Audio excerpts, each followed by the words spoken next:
You know what I like? Well, that's probably obvious for some, but the main answer is animated films. They're beautiful, they're fun to watch, they tell amazing stories, and they're all great.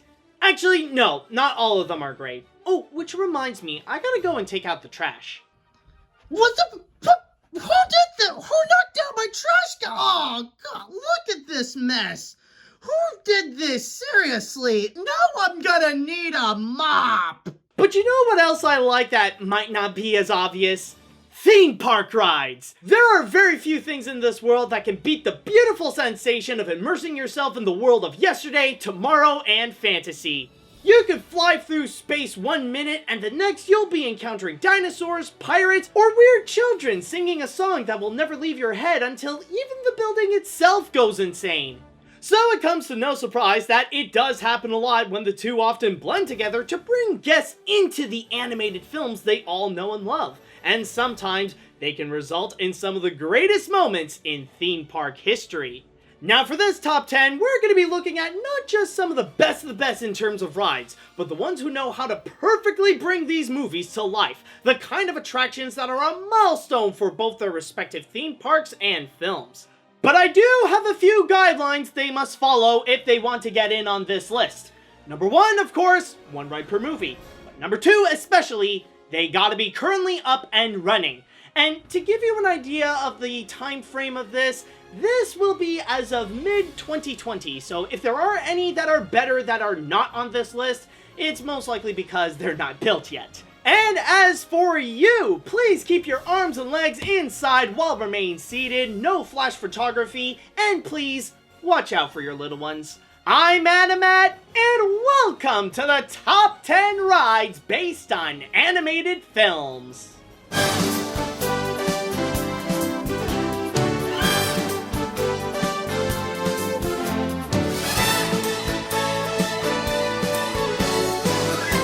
We begin our journey by heading to Norway.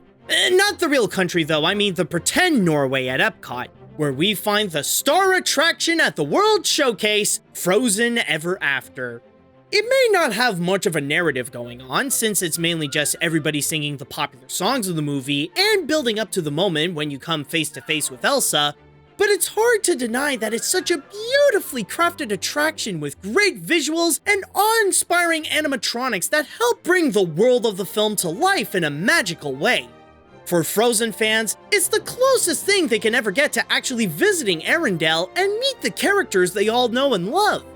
But as greatly built as the ride is, fans are aware about one fact that does make it hollower than it seems, and that's regarding how it's one of those moments when an existing IP replaced an original attraction, which in this case was Maelstrom. They didn't even bother changing the layout of the ride, making the part where the boat goes backwards and the drop a little pointless in context to what's going on. However, I hate to start this on a controversial note, but to be honest, I think Frozen Ever After is a more enjoyable ride than Maelstrom. Wait, what? I mean, I fully understand the backlash of the newer ride because original IPs at the Disney parks are like an endangered species now. I get that. But looking outside of the technological advancements of Frozen, Maelstrom can be pretty boring and sound more like a travel commercial with its tagline of Norway's spirit has always been, will always be adventure. That, and I'd much rather be in a more cheerful environment where Elsa is telling me, "Welcome to my magical kingdom," than a literal troll yelling, "Get the f*** out of my house!" As much as I'm more in support of original rides over existing IPs, there's a first time and forever for everything. Are you ready to see Elsa? They were born ready! I'm sure some of you may have some concerns about this, but I'll just state right now that not all the rides on this list will be from Disney. Okay, most of them will be from Disney, but we will be looking outside of the Disney parks as well, including a Universal-like theme park called Motion Gate Dubai, where they take the movies of Lionsgate, Sony Pictures, and their headline company, DreamWorks Animation, and give them the opportunity they normally would never have anywhere else and become immersive rides where guests can truly enter those worlds. If only their budget were as big as their ambition, though.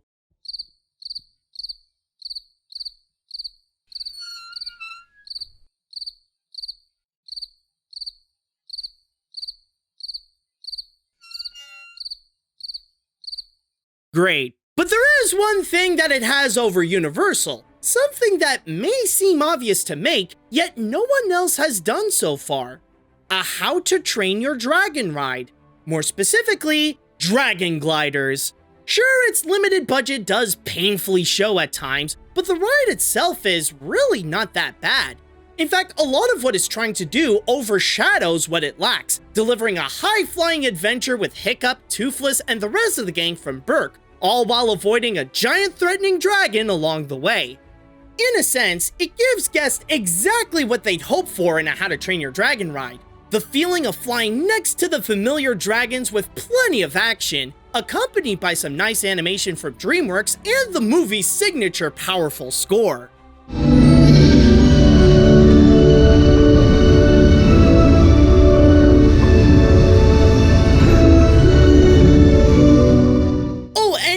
Forget to mention a really cool moment where you get to fly over the queue area. That's honestly pretty cool. There's also another attraction I'd like to mention that's actually pretty good in the park called Shrek's Merry Fairy Tale Journey, a retelling of the first Shrek that cleverly works with the park's limitations by presenting it all as a puppet show. Again, not great, but the work on it is admirable. As much as I riffed on Motion Gate, at least they sometimes do try, and Dragon Gliders is a good example of the potential they got. Well done, everyone. That was fantastic. Not at all what I expected. Look at you. When the LEGO Movie came out as a major hit in 2014, many saw the great opportunities for expanding its universe, especially Legoland, who can now have a big-name movie franchise of their own to promote at the parks.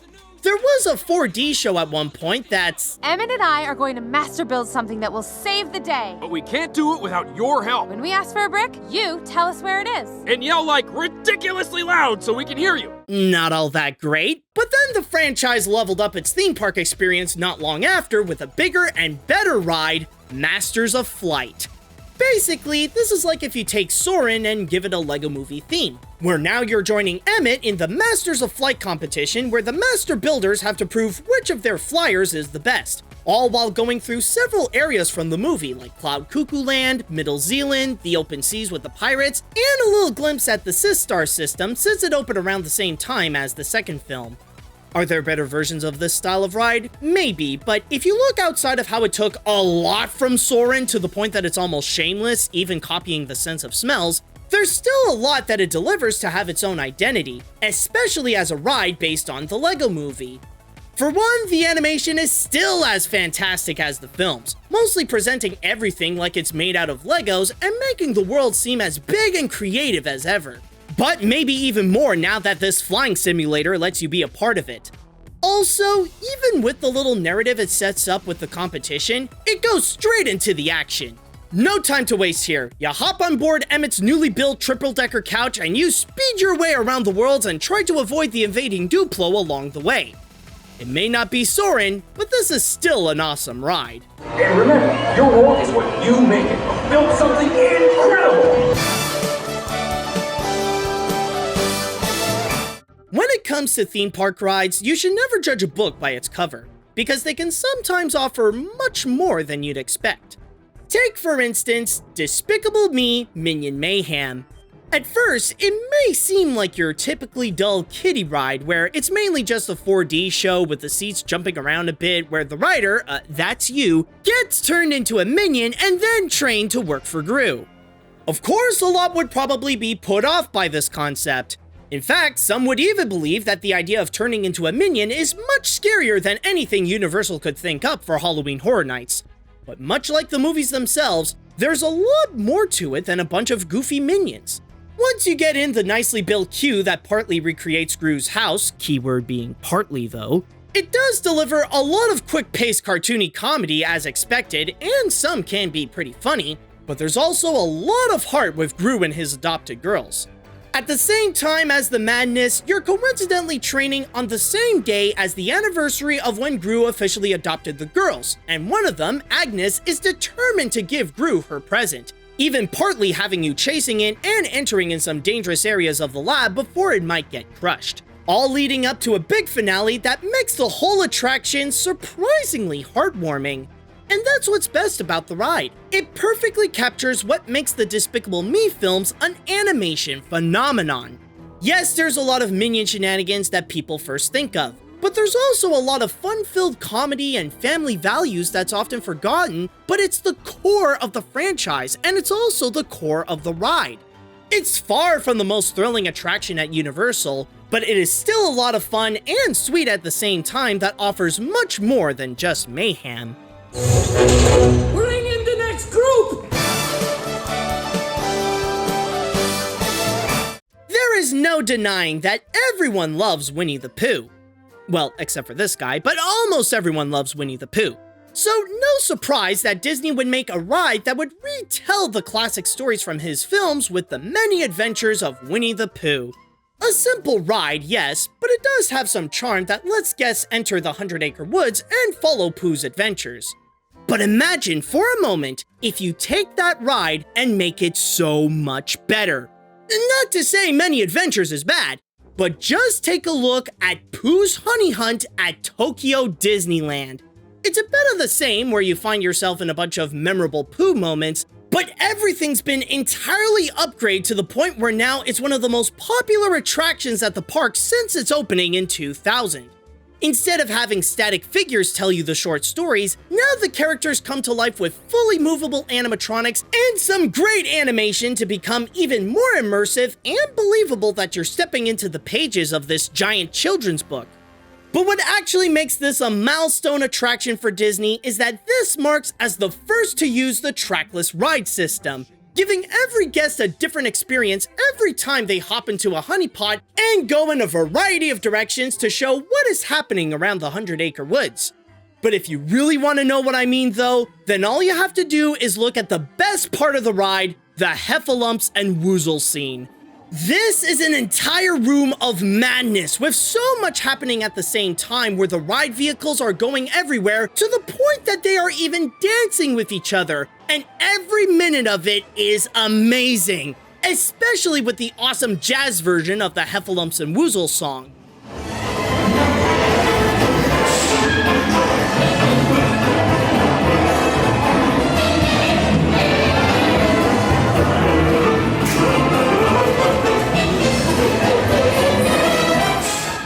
If a Winnie the Pooh ride is what you covet, then you'll find that with this Japanese ride, you'll love it.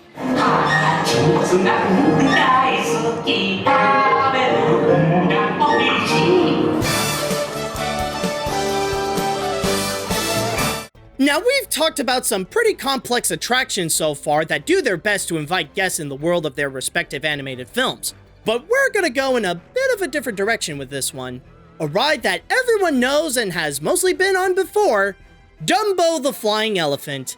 Yes, that ride. The one where you hop on Dumbo's back, go up and down while you spin around and go whee! And I'm sitting here unironically putting this ride high on this list. But I know what some of you are thinking now. Seriously? The Dumbo ride? Why? Well, let's be real.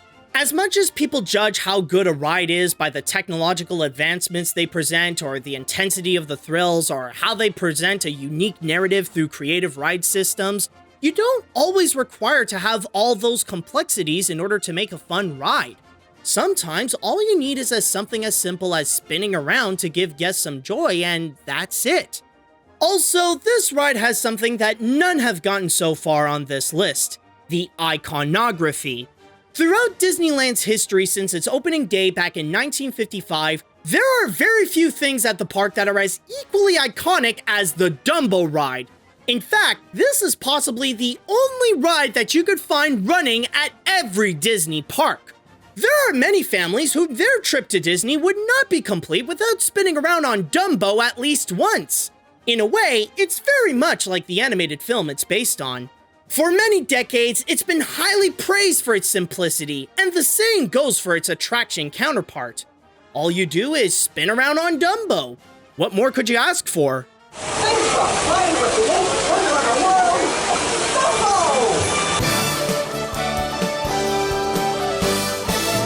Speaking speaking of Disney iconography, another thing many people can't go without on their Disney trip is to have at least one round at Buzz Lightyear's. Call it what you will, Space Ranger Spin, Astro Blasters, Laser Blast, or Planet Rescue, it has since become the most well-known shooting ride in the galaxy, with many who try their best to one day earn the legendary status of Galactic Hero. But let's be honest, even if this is the most popular, Disney had since made some way better shooting rides. Don't believe me? Then take a look at Toy Story Midway Mania and Monsters Inc. Ride and Go Seek. That's right, I'm going with a double dose on this one. The reason why I'm putting these two together is because they are pretty similar attractions. They're both interactive dark rides based on Pixar films. But of course, they do have their own distinct differences. The first we got is Monsters Inc. Ride and Go Seek, exclusively at Tokyo Disneyland. While it may not have a competitive element, the ride gives guests a flashlight in order to bring the attraction to life, as they roam around Monstropolis to point at any helmet they could find to activate a gag. Also, just like in Pooh's Honey Hunt, they feature animatronics that are way better than their American counterparts that are full of life.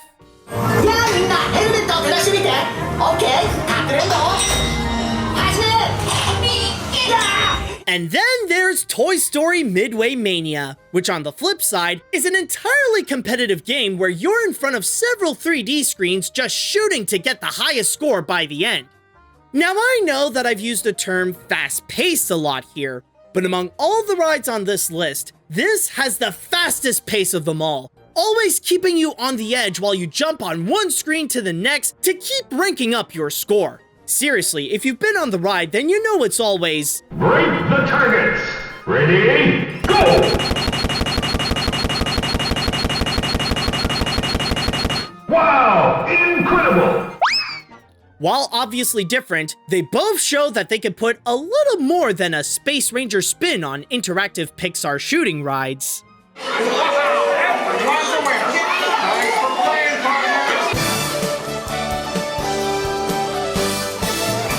What's great about theme parks is that, at their best, they know how to take any film and turn it into a beautifully immersive area that can make guests feel like they're actually stepping into the movie.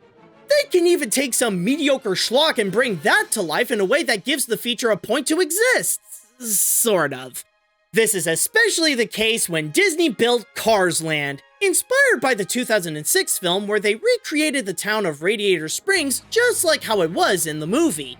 But while it may feature a few little kiddie rides and areas where people can meet the cars themselves, this is only built up to the main attraction of the land, Radiator Springs Racers. Some say that this is just a Pixar version of Epcot's test track, but this is actually so much more. It starts you off cruising around town, but now the characters greet you along the way with animatronics that are extremely good. Maybe even too good. Like, I don't know if I should be amazed by the technology or scared because they're actually real and the movies are just documentaries and one day we'll have to succumb to our four-wheeled overlords. But you're not just here to hang out with the talking automobiles. There's a bigger point to this ride. It's a race. It's a race. Yep, once you're ready to start your engines, you'll be faced with another car filled with riders and... Uno for the money, due for the show. Try to get ready and the quattro to go! This is where the real ride begins. Both cars going outside at crazy speeds, facing head-to-head around the track to make it to the finish line. A great example of an attraction building up to the big moment and delivering on the excitement they were promised. Some have even gone as far and say that this alone is what saved Disney California Adventure, and as far-fetched as that sounds, all the ride has to do is speak for itself to prove that there's some truth to those claims. Because it doesn't matter if you're either a Cars fan or think they're some of Pixar's weakest films. This is one of DCA's most thrilling rides that can make anybody excited to go for a drive. You're all winners today. We I won!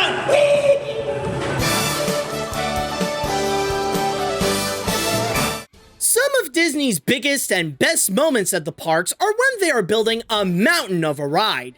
Literally. When Disney makes a mountain, it ends up becoming one of their most iconic attractions, whether it be the Matterhorn, Everest, Big Thunder, or even in space. But none have ever reached the legendary status of one mountain with its one signature move. It's like a log ride, and you get inside the log ride, and it goes up the hill, down the hill, makes a splash. There are very few attractions that are as popular and as beloved as Splash Mountain. And yes, it does count on this list because it is based on the 1946 film Song of the South. Even if Disney is trying their hardest to make you forget about it, like, what? What movie? This is a completely original ride. We made Brer Rabbit the same way we made Figment and the Dog with Keys. There's no Song of the South. This isn't based on a movie. No one leaves saying that it's from a movie. But seriously, in terms of rides based on films, this is often regarded as the one that others wish to be. It takes the animated segments of the feature and adapts it in a fun-filled, atmospheric way to see how Brer Rabbit keeps on outsmarting Brer Fox and Brer Bear from getting caught, all while the other animals are singing those memorable tunes. How do you do? How do you do? Say when you leave. How do you do? With everyone, pretty good show as you're born. But as greatly told as those segments are, all the animals and all the music and all the woodland environment are just side dishes to what the ride is mainly known for: what it does. It certainly helps building up to the ultimate moment, even giving some practice runs, but once Brer Fox gets his hands on the rabbit, that's when it gets real, and it tells you that it's time for the big one. A drop more than 50 feet at a 45-degree angle.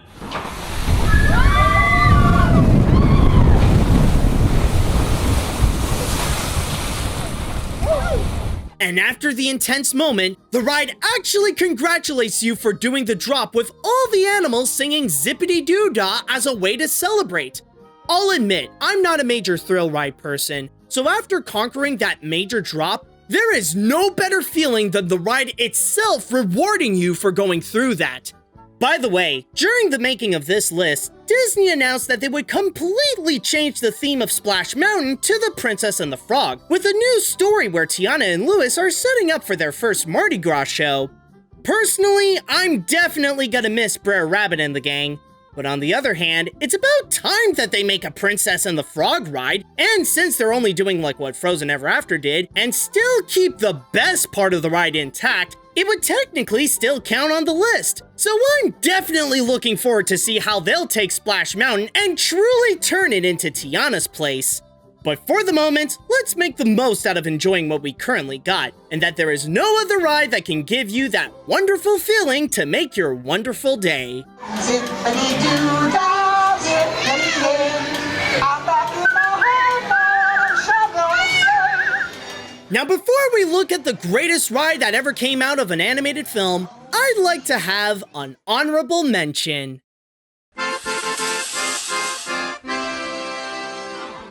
I'll say right now that I put this one here because this is in that awkward position where it's kind of based on a movie, but it's actually not, but maybe, but not really, but... Okay, I'm talking about Dinosaur at Disney's Animal Kingdom. The thing with this ride is that it was originally meant to be its own thing called Countdown to Extinction when it opened at the same time as the Kingdom. But since Disney desperately needed some kind of theme park plug to promote that 2000 movie, they changed the name of the ride to just Dinosaur, since it coincidentally has a Carnotaurus and an Iguanodon as their main stars. And that is why this is in the honorable mention. It was never meant to be a movie tie-in, yet it ended up becoming one out of coincidence. But regardless if it's based on a movie or not, this is still one of Animal Kingdom's most thrilling attractions. What was meant to be a special little tour from the Dino Institute to bring guests back in time to the Cretaceous period, it all got hijacked by a crazy scientist named Dr. Seeker who sends you on a secret mission to follow the homing signal to the Iguanodon. Then I'll enlarge the transport field and boom, you're back with one additional passenger extra large. So that he could live his fantasy of having a pet Iguanodon, all while bringing you to dangerous territories where you often face some hungry carnivorous dinos. Oh, and did I forget to mention that the nut job sends you back right at the moment that the asteroid that made the dinos extinct was about to hit? While it may not share the exhilarations of a roller coaster, except for that drop at the end, this is one of Disney's most intense rides just for the situation that you're in. You're in a time where most of the living creatures are bigger than you got what's pretty much T-Rexes with horns hunting you down at night, and asteroids are falling everywhere with the big one coming that will extinct everything. And with the larger-than-life animatronics, it really does put you in the middle of the action, with Seeker adding in a little humor while craving for his dino. Universal may have their dinosaur ride with Jurassic World, but at Disney, they will unleash everything to make you get that blasted iguanodon. You made it! I knew you would, and guess who made it back with you?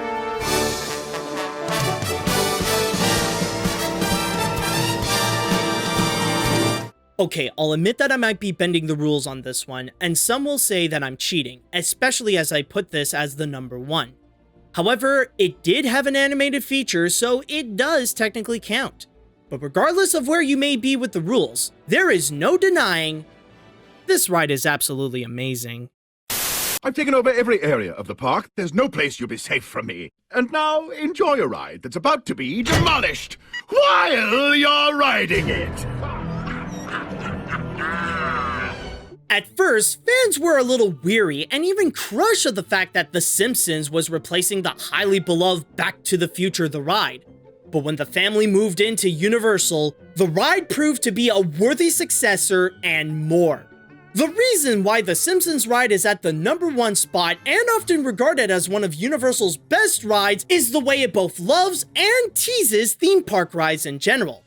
As it is The Simpsons, it knows how to make fun at how theme parks can be artificial and laugh at the problems people often face when going in a ride, all while delivering them with the legendary wit the franchise knows how to do best.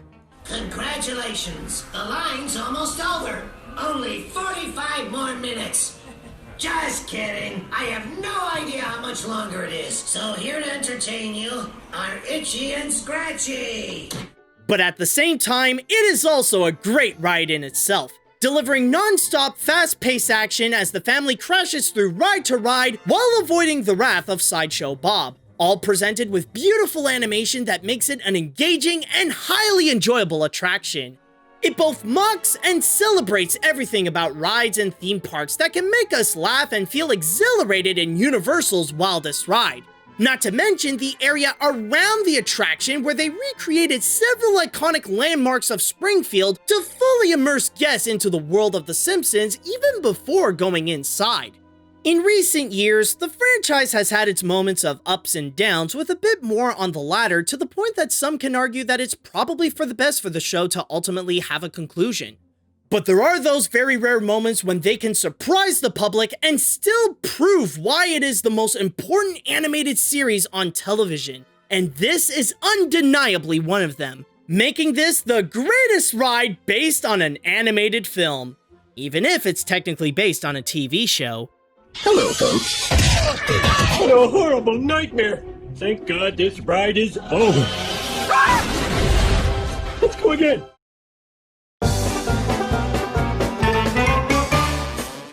You finally made it to the end! Please remain seated until the top 10 comes to a complete stop, and gather all your personal belongings before you head to the exit. Until next time, see you later, dudes!